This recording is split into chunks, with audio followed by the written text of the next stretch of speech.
ऐसा किया तो ये इनको दर्द होने लगता है, इनको मिर्ची लगने लगती है, क्योंकि आज सत्ता उनके हाथ में है, कल हमारे हाथ में होगी। अगर मिसयूज होता है इलेक्शन कमीशन या कहीं से भी अंडरमाइन होता है, ये हमारी इलेक्टोरल डेमोक्रेसी पे चोट पहुंचती है।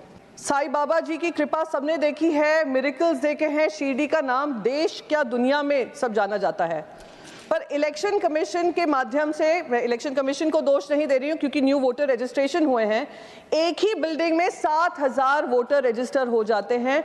वो कहाँ से आए, कैसे आए, किसने उसका वेरिफिकेशन किया, ये गंभीर चर्चा का विषय है। तो 76 लाख वोटर्स आकर वोट करते हैं लास्ट 1 आवर में।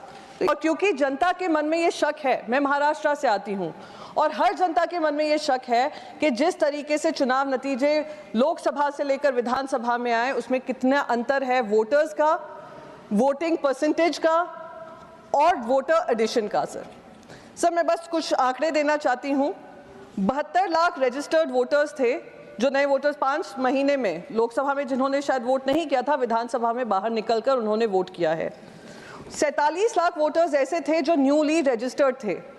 और मैं आपको बता दूं 2019 से लेकर 2024 में करीब 47 लाख ऐड हुए थे। 5 साल में 47 लाख और 5 महीने में 48 लाख वोटर एडिशन हुए हैं। ये गंभीर चर्चा का विषय होना चाहिए, क्योंकि आज सत्ता उनके हाथ में है, कल हमारे हाथ में होगी। अगर मिसयूज होता है इलेक्शन कमीशन या कहीं से भी अंडरमाइन होता है, ये हमारी इलेक्टोरल डेमोक्रेसी पे चोट पहुंचती है। सर एक तो हमने सभी ने साईं बाबा जी की कृपा सबने देखी है, मिरेकल्स देखे हैं, शिरडी का नाम देश क्या दुनिया में सब जाना जाता है। पर इलेक्शन कमीशन के माध्यम से, मैं इलेक्शन कमीशन को दोष नहीं दे रही हूँ क्योंकि न्यू वोटर रजिस्ट्रेशन हुए हैं, एक ही बिल्डिंग में 7,000 वोटर रजिस्टर हो जाते हैं। वो कहाँ से आए, कैसे आए, किसने उसका वेरिफिकेशन किया, ये गंभीर चर्चा का विषय है। 7.83% वोटर टर्नआउट लास्ट के 1 घंटे में महाराष्ट्र में होता है, जिसका अगर हम एब्सोल्यूट नंबर्स में ट्रांसलेट करें तो 76 लाख वोटर्स आकर वोट करते हैं लास्ट 1 आवर में। तो ये सारी चर्चा का विषय होना चाहिए। सर जो माननीय राष्ट्रपति हैं, उन्होंने पुणे और ठाणे मेट्रो स्टेशन के बारे में बात की, जो महाराष्ट्र के इम्पोर्टेंट 2 प्रोजेक्ट्स हैं। पर सर उन्हें 1 साल का डिले, 6 महीने का डिले और जो राइडरशिप है उसमें भारी कमी है, गिरावट है और वो लॉस मेकिंग हो रहे हैं। इस पे भी मैं मानती हूँ उन्होंने वाह भाई वाह तो लूटा है, पर सत्यता क्या है उससे देश को अवगत नहीं कराया है। सर महाराष्ट्र में एक स्कीम का लॉन्च हुआ, जैसे ही लोकसभा में हार हुई, एक स्कीम महिलाओं के लिए लॉन्च की जो कहा था लाड़की बहन स्कीम है।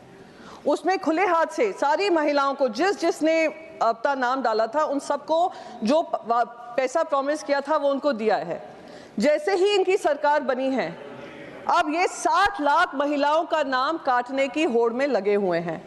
और जो महिलाओं को मिले थे, जो लाड़की बहन के स्कीम के अंतर्गत पैसे मिले थे, वो भी उनसे खींचने को लगे हैं और आपस की छींटाकशी में सरकार में जो आने वाली जो स्कीम है, जो उनको पैसे मिलने चाहिए, वो भी उनको नहीं दिए जा रहे हैं। राष्ट्रपति जी ने बात की आयुष्मान भारत की। सर पंजाब और हरियाणा की जो प्राइवेट अस्पताल हैं, उन्होंने आयुष्मान भारत स्कीम डिसकंटिन्यू कर दी है, क्योंकि 600 से 800 करोड़ का जो उनका बकाया है उनको टाइम से दिया नहीं जा रहा है। इससे प्रभावित कौन होता है? प्रभावित वहाँ की जनता होती है, वो गरीब जनता जिनको ये वादा किया हुआ है कि वो अगर हेल्थ क्या उनको फंड चाहिए उनको मिलेगा। सर कॉर्पोरेट प्रॉफिट्स जो हैं 15 साल के हाई पे हैं, यानी इतना कॉर्पोरेट प्रॉफिट्स हो रहा है, इजाफा हुआ है कि 15 साल जो कॉर्पोरेट्स ने नहीं देखा होगा वो उनका इजाफा हो रहा है। पर मिडिल क्लास की बहुत चर्चा कर रहे हैं, मिडिल क्लास को लेकर बहुत वाह लूटी है। उनका जो इनकम है वो स्टैग्नेंट है, जो सैलरीड क्लास है वो स्टैग्नेंट है, और कोविड के बाद से जो कमी आई है वो कमी अभी भी बरकरार है। जो सबसे गंभीर जिनको चोट पहुंची है वो सेल्फ एम्प्लॉयड है, self-employed citizens who are honest taxpayers of this country। 38% उनके पैसों में, इनकम में गिरावट आई है, उसकी बारे में कोई चर्चा नहीं की गई, जो मैं मानती हूँ कि एक दर्दनाक और दुखदाई विषय है। हैव एंड हैव नॉट्स के बीच में जो अंतर है वो इन आंकड़ों में ही स्पष्ट हो रहा है, जो इसके बारे में राष्ट्रपति जी ने कुछ नहीं कहा है। मेक इन इंडिया की बात हुई सर, पर क्या आपको पता है कि 40% जो सरकारी बिड्स भी आते हैं वो मेक इन इंडिया नॉर्म्स को फ्लाउट कर विदेशी कंपनियों को वो बिजनेस देते हैं। करीब करीब 6,000 करोड़ के जो टेंडर्स हैं वो विदेशी कंपनियों को दे दिए जाते हैं। उसमें से कितनी चाइनीज़ हैं मैं इसमें बात नहीं करना चाहूँगी, क्योंकि अगर चाइना के बारे में खुलासा किया तो ये इनको दर्द होने लगता है, इनको मिर्ची लगने लगती है।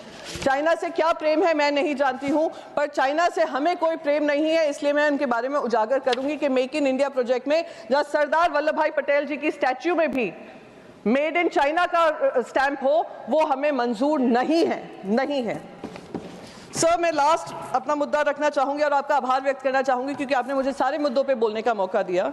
ये जो प्राइम मिनिस्टर इंटर्नशिप प्रोग्राम है, युवाओं का इंटर्नशिप प्रोग्राम है, जिसके बारे में राष्ट्रपति जी ने 2 बार उसके बारे में बात कही है, मैं उसमें कहूँगी कि जो पूरा इंटर्नशिप स्कीम है, कहा गया था 1 करोड़ इंटर्नशिप्स ऑफर करेंगे युवाओं को, पर उसमें सिर्फ अभी 1.25 लाख ऑफर किया गया। पायलट स्कीम आई थी जिसमें से करीब सिर्फ 10,000 लोगों को, 10,000 बच्चों को ये एनरोलमेंट हुआ है।